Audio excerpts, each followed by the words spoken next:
गोवर्धन में श्रीमद वल्लभाचार्य जी महाराज जब गिरिराज जी की सेवा में थे,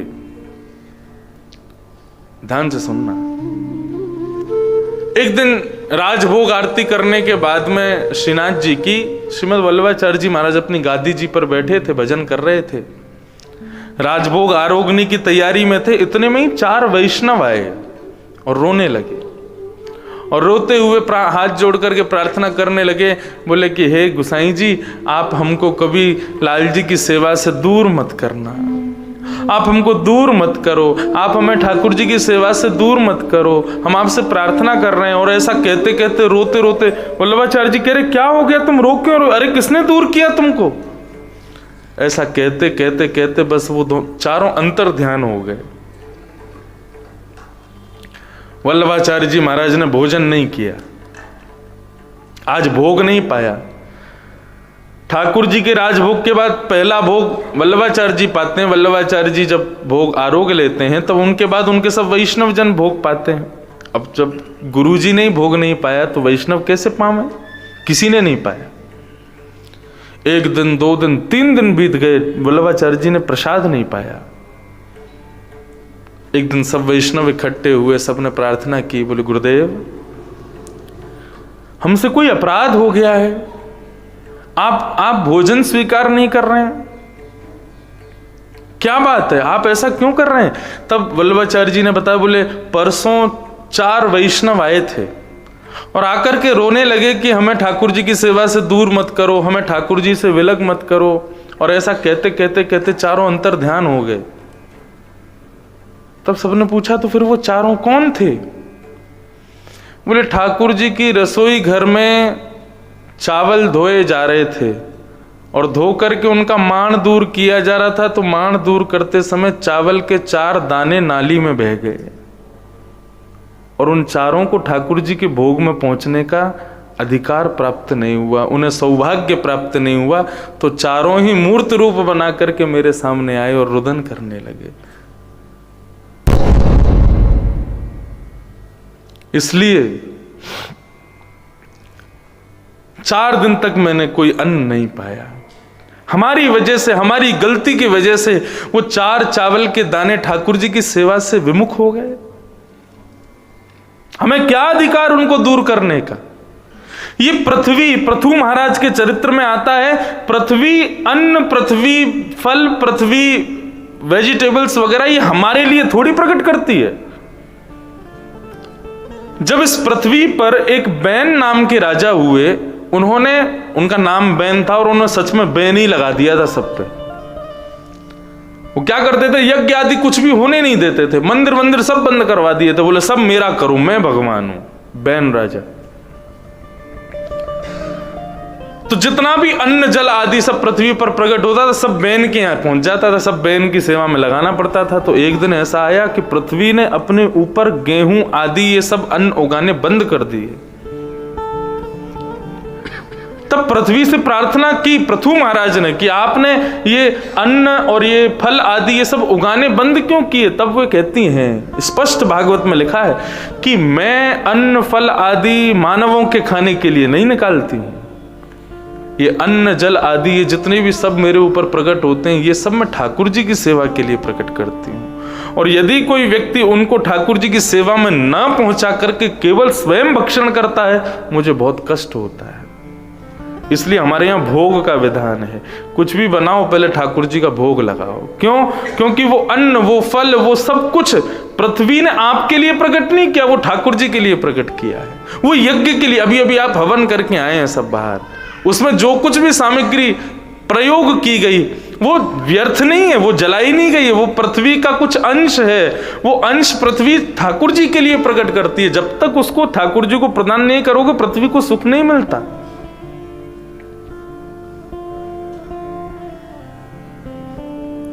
वल्लभाचार्य जी बोले हमें अधिकार नहीं है उसे दूर करने का, लेकिन हमने दूर किया, इसलिए मैं 4 दिन तक कुछ अन्न जल पान नहीं करूंगा। इसलिए ठाकुर जी की सेवा में पहुंचने वाली जड़ वस्तु भी वैष्णव है, भक्त है, उसके प्रति भी भक्त भाव रखो, भक्त आदर रखो। श्रीमद् चैतन्य महाप्रभु कहते हैं, महाप्रसादे गोविंदे ठाकुर जी के प्रसाद में और ठाकुर जी में कभी भेद नहीं मानना चाहिए। भगवान का प्रसाद जब आपको प्राप्त हो ना, तो उसको कृष्ण स्वरूप ही मान करके सेवन करना चाहिए। जगन्नाथपुरी में जब भी जगन्नाथ जी का मंदिर बंद होता है तो वहां के लोग पता है क्या करते हैं, अपनी छतों पर दाल भात रख देते हैं, उन्हीं की आरती करते हैं, उन्हीं को माला पहनाते हैं। क्यों? बोलते हैं यही जगन्नाथ जी है। वो दाल भात को ही ठाकुर जी का स्वरूप मानते हैं। इसलिए गिरधर जब अपनों कर जाने, गिरधर जब अपनों कर जाने, ओ ताको मन भक्तन की सेवा, ताको मन भक्तन की सेवा, भक्त चरण रज सदा लुभाने, भक्त चरण सदा लुभाने, भक्त चरण रज सदा लुभाने, भक्त चरण रज सदा लुभाने, गिरधर जब अपनों कर जाने, गिरधर जब अपनों कर जाने, गिरधर जब अपनों कर जाने, जब अपनों कर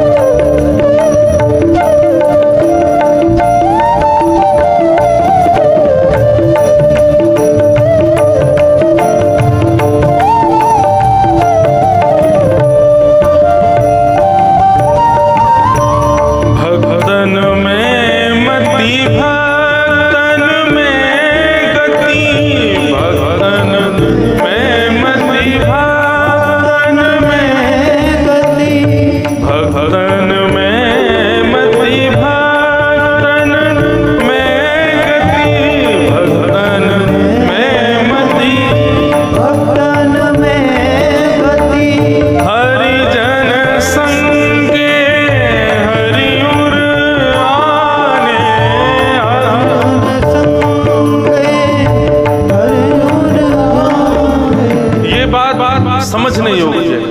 भक्तन में मति, भक्तन में गति, ठाकुर जी के भक्तों में मति हो, ठाकुर जी के भक्तों में गति हो, उसका क्या परिणाम मिलेगा? बोले हरिजन संगे, हरि के भक्तों के संग एक दिन हरि उर आने, हरि जरूर पास में आएंगे, ठाकुर जी जरूर आपके सन्ने कटाएंगे।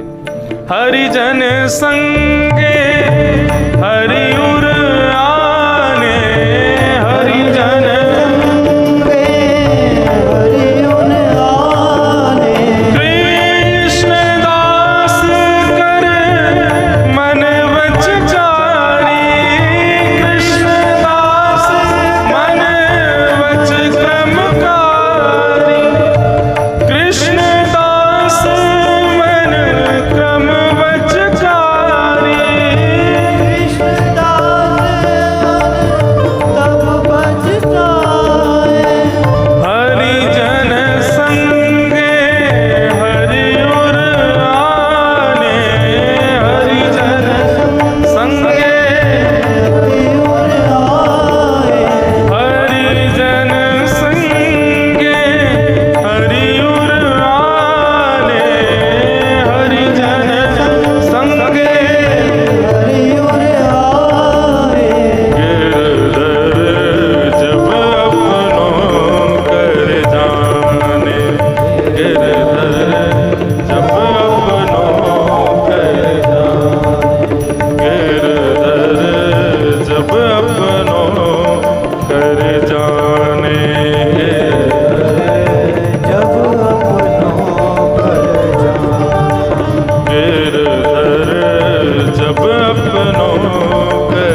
उधर जब अपनों करे जाने।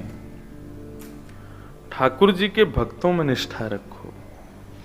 ये जो अष्ट सखाओं के पद में गाता हूं, उस पद का गायन करने का जो सबसे पहले प्रेरणा प्राप्त हुई वो नाना जी से मिली, और नाना जी ने सबसे पहले यही पद सुनाया कि ठाकुर जी अपना कब बनाते हैं, जब ठाकुर जी के भक्तों को हम अपना बना लें, ठाकुर जी तब अपना बनाते हैं। इसलिए मैं नित्य इन भक्तों के पद जरूर गाता हूं। आप लोग तो सब शुद्धि श्रोता हैं, कई जगह तो कई बार ऐसी कथाओं में भी जाना पड़ता है कि वहां पे वो पद सुनने के रुचिकारी नहीं होते, वो पट लिख लिख के और भेजते हैं, उसमें महाराज जी कुछ चटकीला सा भजन गा दीजिए, हमारे परिवार की माताओं को नृत्य करना है। तो मैं कह देता हूं तो भजन संध्या करवा लेते, कथा क्यों करवा रहे हो। कथा का मतलब मनोरंजन नहीं, मन का मंथन, वो कथा है।